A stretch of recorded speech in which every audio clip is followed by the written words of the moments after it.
शुरुआत महाराष्ट्र में हो रहे महाभारत से करते हैं।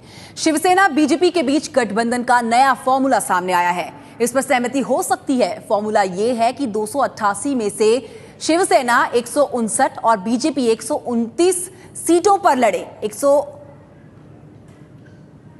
सीटों में से बता दें कि शिवसेना 8 सीटों के गठबंधन के छोटे दलों के लिए छोड़े और 129 में से 10 सीटें बीजेपी बाकी घटक दलों के लिए छोड़े और इस पर मोहर लगना बाकी है। पर आज अमित शाह मुंबई में होंगे और उद्धव से मिलेंगे या नहीं ये पता नहीं है। बीती रात बीजेपी नेता किरीट सोमैया की उद्धव ठाकरे से मुलाकात हुई है और आपको बता दें कि तस्वीरें जो आई थी सामने उसमें कितनी गुपचुप तरीके से ये मुलाकात हुई। मीडिया से बचने के लिए किरीट कार में ही दुबक गए।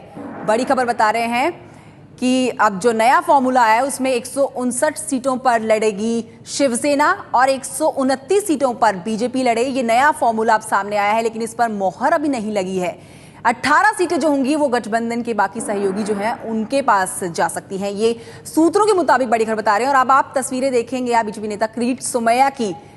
बीती रात उद्धव ठाकरे से मिले किरीट सोमैया और गाड़ी में किस तरह से मुंह छुपाते हुए निकल गए ये आप इन तस्वीरों में साफ देख सकते हैं। बीती रात मुलाकात की। आज अमित शाह भी पहुंचने वाले हैं महाराष्ट्र दौरे पर और आपको बता दें सीटों पर अभी तक कोई बात नहीं है, इसीलिए अमित शाह पहुंच रहे हैं दूसरी बार महाराष्ट्र में दौरे पर। उससे पहले बीती रात उद्धव ठाकरे से किरीट सोमैया ने मुलाकात करी। गणेश ठाकुर फोन लाइन पर जुड़ गए हैं और जानकारी के साथ। गणेश, 135 का बीजेपी का फॉर्मूला था जिसे शिवसेना ने फेल कर दिया, लेकिन अब जो नया फॉर्मूला आ रहा है सूत्रों के मुताबिक उसमें 159 पर शिवसेना लड़े और 129 पर बीजेपी लड़े। क्या मोहर लगेगी इस फॉर्मूले पर? ये देखिए फॉर्मूला चर्चे में है। जैसा 135 का फॉर्मूला था और अन्य 18 सीटें घटक दलों को दी जाए, ये फॉर्मूला बीजेपी का था, लेकिन उद्धव ठाकरे ने साफ कर दिया था कि ये 35 सीटें बीजेपी को देना उनके लिए संभव नहीं है। इसीलिए एक नया फॉर्मूला या अनेक फॉर्मूला पर चर्चा चल रही, जो अभी ताजा फॉर्मूला है जिस पर बहुत ही गंभीर रूप से चर्चा हो रही है और ये इस पर मुहर भी लग सकते हैं, सूत्र बता रहे हैं, वो है 159 और 129 का। यानी पहले बीजेपी और शिवसेना अपनी अपनी इस 288 में से सीटें ले लें, इसमें से घटक दलों को दोनों ही पार्टियों को अपने कोटे में से सीट देनी होंगी।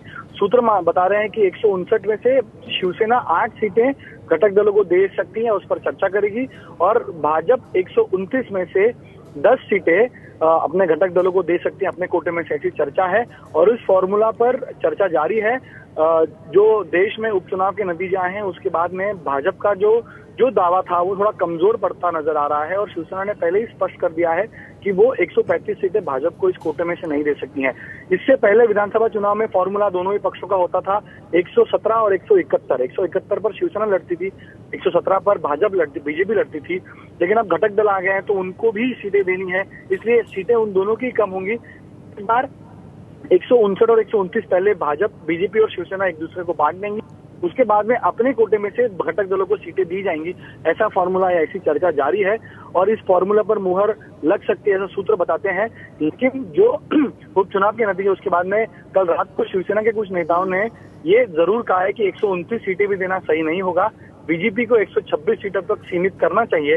वहीं बीजेपी की कोशिश है कि 129 के थोड़ा आगे बढ़े, तो इस फॉर्मूले पर भी खींचतान हो रही है, जारी है, चर्चा जारी है। अमित शाह है, अमित शाह की ऑफिशियल चैनल से कोई मीटिंग या कोई संवाद शिवसेना के नेताओं से उनका कुछ नहीं है इस आज के दौरे में, लेकिन ऑफिशियल चैनल पर अनऑफिशियल चैनल से बातचीत हो सकती है, सीट शेयरिंग पर चर्चा हो सकती है, क्योंकि बहुत ही कम समय बचा है इस बार चुनाव के लिए और उससे पहले बहुत जल्दी में कोई निर्णय लिया जाना चाहिए, इसलिए ये फॉर्मूला लेकर दोनों ही पक्ष सामने आए हैं। इस पर चर्चा होगी और देखना होगा कि क्या 159 होता है या नहीं, या कुछ सीटें कम ज्यादा होंगी, ये भी देखना होगा। लेकिन नया फॉर्मूला ये है जिस पर चर्चा गठबंधन में जारी है। जी, ये नया फॉर्मूला है लेकिन इस पर मोहर नहीं लगी है। अमित शाह भी आज महाराष्ट्र पहुंचने वाले हैं। अब सवाल यही बनता है कि मोहर लगेगी या नहीं।